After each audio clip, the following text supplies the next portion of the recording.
Industri manufaktur di beberapa negara Asia mulai merasakan dampak negatif dari kebijakan Presiden Amerika Serikat Donald Trump yang menaikkan tarif impor.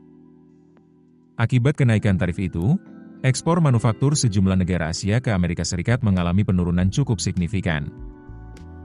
Survei bisnis yang dirilis Senin, 4 November 2025, itu menunjukkan tekanan terasa di sejumlah negara besar, terutama China dan Korea Selatan.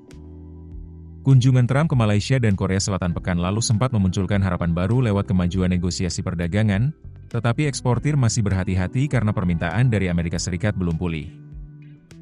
Indeks Manajer Pembelian, Purchasing Managers Index atau PMI, sektor manufaktur mencatat pertumbuhan yang lebih lambat di China dan penurunan di Korea Selatan.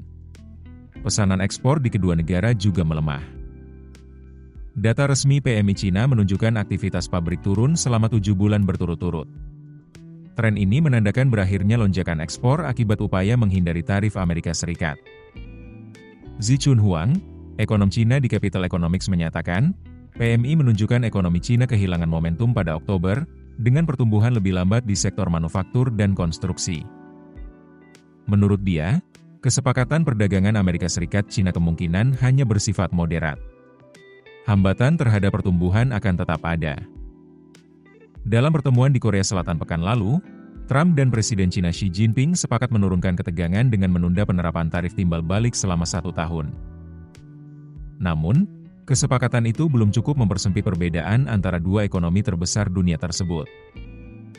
Beijing kini berhitung apakah ekonomi China, yang bernilai sekitar 19 triliun dolar Amerika Serikat atau 316,7 rupiah kuadriliun, kurs 16.670 rupiah per dolar Amerika Serikat, masih bisa tumbuh sesuai target 2025 di kisaran 5% tanpa tambahan stimulus besar. Data perdagangan September menunjukkan ekspor China tumbuh lebih cepat dari perkiraan, tetapi peningkatan terutama berasal dari pasar baru. Ekspor ke Amerika Serikat anjlok 27% dibandingkan tahun sebelumnya. Kondisi serupa terjadi di Korea Selatan. Kesepakatan dagang baru dengan Amerika Serikat yang menurunkan tarif produk asal Korea juga tidak serta-merta mendorong kinerja manufaktur Korea yang merupakan ekonomi terbesar keempat di Asia. Tekanan juga dirasakan di Malaysia dan Taiwan, di mana aktivitas pabrik terus menurun.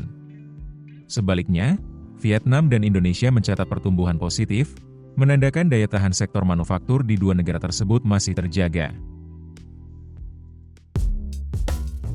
Keputusan bisnis terbaik datang dari data, bukan tebakan.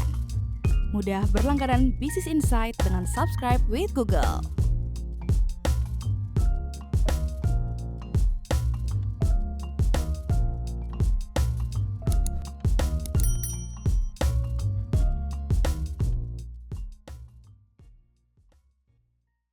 Download aplikasi Kontan sekarang di App Store atau Play Store.